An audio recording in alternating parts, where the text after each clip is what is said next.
Remember this? Colossal shadows, larger than any giant, haunting the mists of the Florian Triangle?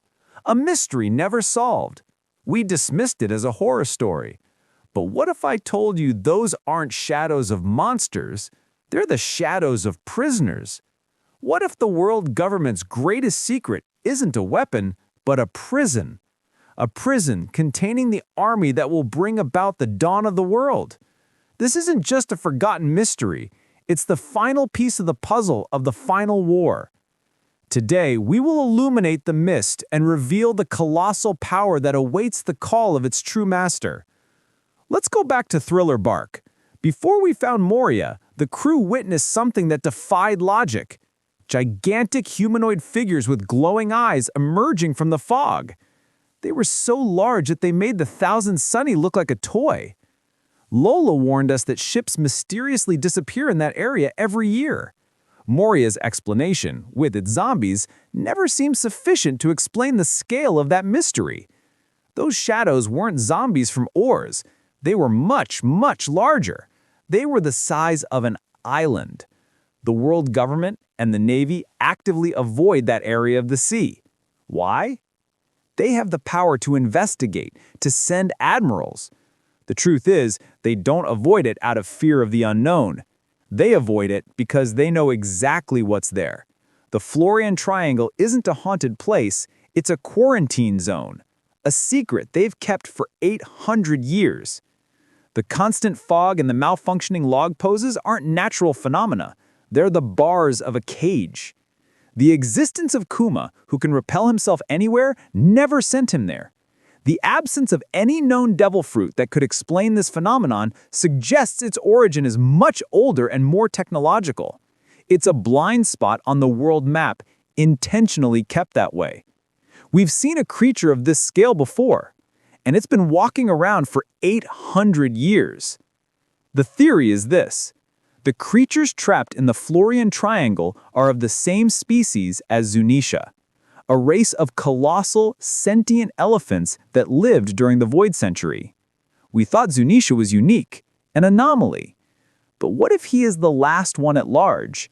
What if his entire species was a crucial ally of the Old Kingdom? In the Old Kingdom, these giants were not just animals. They were the walking fortresses, the war transports, perhaps even the foundations of mobile cities.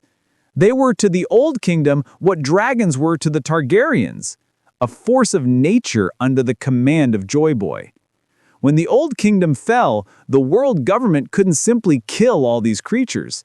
They were too big, too powerful. So they did the only thing they could. They imprisoned them. Zunisha, for some terrible crime, was condemned to wander alone forever as a reminder of the power he represented. But his brothers were caged. The Florian Triangle is the captivity site of Zunisha's species. This would explain why the shadows appear to have varied shapes. Like any species, they would have different sizes and appearances. And if they carry something on their backs, like Zunisha carries Zu, perhaps what's on their backs are the ruins of the ancient kingdom itself. If the idea of a herd of Zunishas trapped in the Florian Triangle waiting for 800 years just blew your mind, then help this truth emerge from the mist. Leave a like to support the theory. And if you don't want to miss the moment these shadows are revealed, subscribe to One Piece Secrets. But how do you imprison a creature that can walk across the ocean? You don't build a cage out of metal. You build a cage of reality. And here, the ancient weapon Uranus comes in. We speculate that Uranus is a weapon of destruction. But what if its primary purpose is control? The theory suggests that Uranus is a technological weapon of the world government that creates a permanent climatic and spatial anomaly. The dense, impenetrable fog of the Florian Triangle is not natural.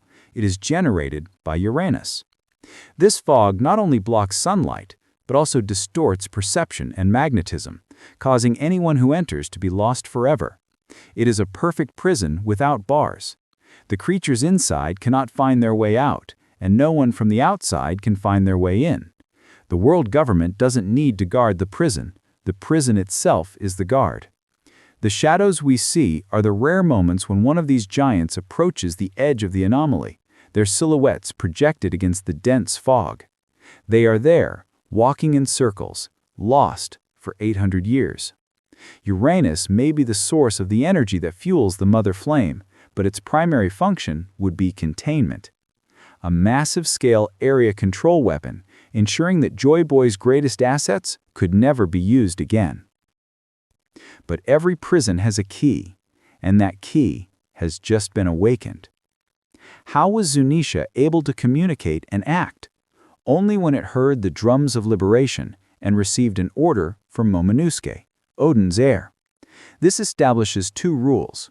These creatures are linked to the Kazuki bloodline, the creators of the poneglyphs, and, more importantly, they respond to the sound of Joy Boy's heart. This is the climax of the theory. The final war against the world government will not be won by the Straw Hat Grand Fleet or the Revolutionary Army alone. To face the military might of the entire world, Luffy will need an army of mythical proportions, and he already has it. He just doesn't know it yet. Part of his final journey will take him back to the Florian Triangle, and there he will not find monsters. He will find his oldest allies. By unleashing the full power of Gear 5, the drums of liberation will not just be a battle sound, they will be a call, a frequency that will resonate through the mist of Uranus, a beacon in the darkness for the prisoners within. It will awaken them. And with the help of Momonosuke, the only one who can give them orders, Luffy will liberate Joy Boy's lost army. Luffy's roar as Nika will not only be a battle cry, but the sonic key that deactivates Uranus's containment frequency, allowing the mist to dissipate for the first time in 800 years. The shadows in the Florian Triangle are not an omen of death. They are the promise of dawn. They are Joy Boy's army, the most powerful allies of the ancient kingdom, waiting for 800 years for the sound that will free them from their prison. The expression, "pulling something out of a hat," will take on a new meaning when Luffy literally pulls an army of giant elephants out of the fog. The final battle will be a scene of biblical proportions. On one side, the technological weapons of the world government. On the other, the new Joy Boy, riding a pink dragon, leading an army of colossal giants that will make the Navy's warships look like toy boats. The most terrifying secret of the Florian Triangle will become the world's greatest hope, and the shadows that gave us nightmares will be the vision that brings freedom. Brook's journey across that lonely sea for 50 years takes on a new meaning. He was, unknowingly, in the vicinity of his captain's oldest allies, waiting for the same dawn. But what about you? Do you think the shadows are Zunisha's kind? Or is there an even darker mystery hidden in that mist? Leave your theory in the comments. Thanks for watching, and see you next time on One Piece Secrets.